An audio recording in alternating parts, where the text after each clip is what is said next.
I continue my reading of Pope Benedict XVI's encyclical letter entitled Caritas in Veritate, which is to say, integral human development in charity and truth. I begin at number 57 in chapter 5. The title of this chapter being The Cooperation of the Human Family. I shall read numbers 57 and 58. 57. Fruitful dialogue between faith and reason cannot but render the work of charity more effective within society, and it constitutes the most appropriate framework for promoting fraternal collaboration between believers and non-believers in their shared commitment to working for justice and the peace of the human family. In the Pastoral Constitution Gaudium et Spes, the Second Vatican Council asserted that believers and unbelievers agree almost unanimously that all things on earth should be ordered towards man as to their centre and summit. For believers, the world derives neither from blind chance nor from strict necessity, but from God's plan. This is what gives rise to the duty of believers to unite their efforts with those of all men and women of good will, with the followers of other religions and with non-believers, so that this world of ours may effectively correspond to the divine plan, which is living as a family under the Creator's watchful eye. A particular manifestation of charity and a guiding criterion for fraternal cooperation between believers and non-believers is undoubtedly the principle of subsidiarity, an expression of inalienable human freedom. Subsidiarity is first and foremost a form of assistance to the human person via the autonomy of intermediate bodies. Such assistance is offered when individuals or groups are unable to accomplish something on their own, and it is always designed to achieve their emancipation because it fosters freedom and participation through assumption of responsibility. Subsidiarity respects personal dignity by recognizing in the person a subject who is always capable of giving something to others. By considering reciprocity as the heart of what is to be a human being, subsidiarity is the most effective antidote against any form of all-encompassing welfare state.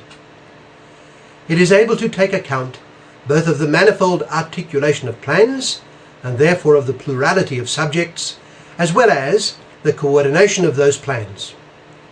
Hence, the principle of subsidiarity is particularly well suited to managing globalization and directing it towards authentic human development.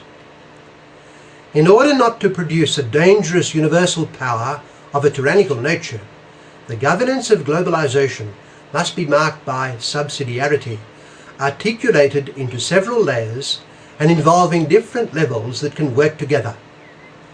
Globalization certainly requires authority insofar as it poses the problem of a global common good that needs to be pursued. This authority, however, must be organized in a subsidiary and stratified way if it is not to infringe upon freedom and if it is to yield effective results in practice. Number 58.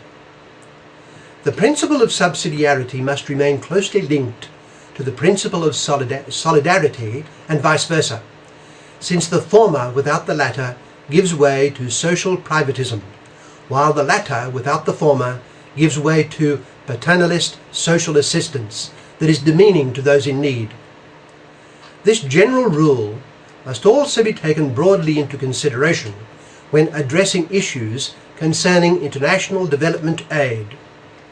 Such aid, whatever the donor's intentions, can sometimes lock people into a state of dependence and even foster situations of localized oppression and exploitation in the receiving country. Economic aid, in order to be true to its purpose, must not pursue secondary objectives. It must be distributed with the involvement not only of the governments of receiving countries, but also local economic agents and the bearers of culture within civil society, including local churches. Aid programs must increasingly acquire the characteristics of participation and completion from the grassroots. Indeed, the most valuable resources in countries receiving development aid are human resources. Herein lies the real capital that needs to accumulate in order to guarantee a truly autonomous future for the poorest countries.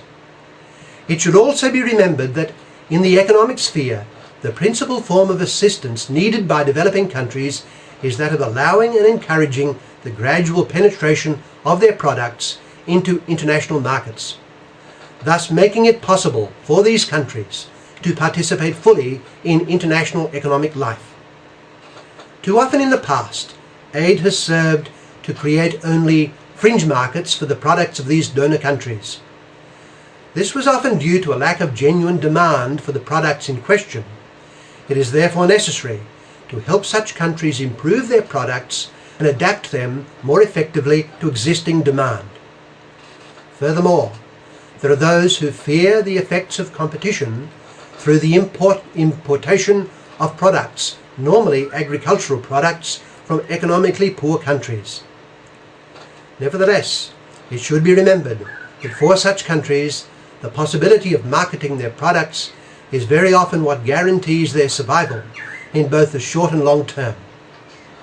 Just and equitable international trade in agricultural goods can be beneficial to everyone, both to suppliers and to customers. For this reason, not only is commercial orientation needed for production of this kind, but also the establishment of international trade regulations to support it, and stronger financing for development in order to increase the productivity of these economies.